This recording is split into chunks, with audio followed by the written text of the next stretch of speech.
Hello, நாங்கள் இப்போ செடியோட வயலுக்கு தான் போயிட்டுருக்கோம்.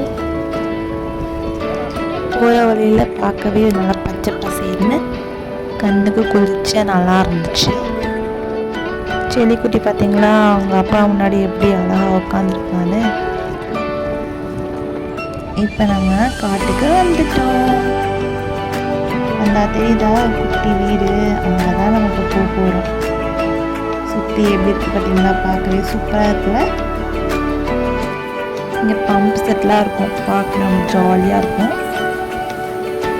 சரி, இப்போ தான் ஃபஸ்ட் டைம் இந்த இடத்துக்கு வரான். நாங்கள் நினச்சோம் தண்ணியெல்லாம் பார்த்து பயந்துருவான்னு, ஆனால் அவன் என்ன பண்ணுறான்னு மட்டும் நீங்கள் பாருங்கள். எங்களுக்கே பார்க்க ரொம்ப வாவ் அப்படி ஆயிடுச்சு. நான் ரொம்ப பயந்தேன், இந்த வரப்பெல்லாம் நடந்து வரேன். ஆனால் செடி குட்டி அவன் பாட்டுக்கு நல்லா வேடிக்கை பார்த்துட்டு அழகாக வந்துட்டு இருந்தான். செடி இதெல்லாம் பார்த்து ரொம்ப எக்ஸைட் ஆகிட்டான். எப்போ தான் தண்ணிக்குள்ளே கால் வைக்குவான் அப்படின்னு சொல்லிட்டு வெயிட் பண்ணிட்டு இருக்கான் போல். எங்களுக்கு பார்க்கவே ரொம்ப சூப்பராக இருந்துச்சு அவன் பண்ணுறதெல்லாம். நானே ரொம்ப ஆச்சரியமாக பார்த்தேன். நேரம் என்ன நடுவில் கொண்டு போய் விட்டோம்னா நல்லா பயந்து அழகிக்கும் செடி அப்படி பண்ணல.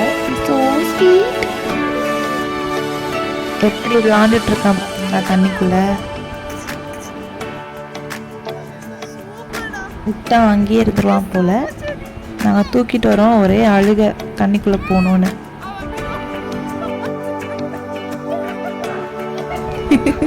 அவனுக்கு அங்கே போகணும்.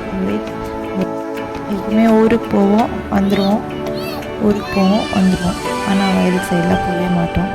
இல்லாட்டி எப்படியோ போய் நல்லா குளிச்சுட்டு நல்லா டைம் ஸ்பெண்ட் பண்ணிவிட்டு நல்லா ஃபோட்டோஸ் எடுத்துகிட்டு அப்படியே கொஞ்சம் வேடிக்கைலாம் பார்த்துட்டு அப்படியே ரிட்டன் வந்துட்டோம். இதெல்லாம் பார்த்தீங்களா, சுற்றி மலையாக இருக்கும், பார்க்க ரொம்ப சூப்பராக இருக்கும். எப்படியோ நாங்கள் நல்லா என்ஜாய் பண்ணோம். பார்க்கலாம்.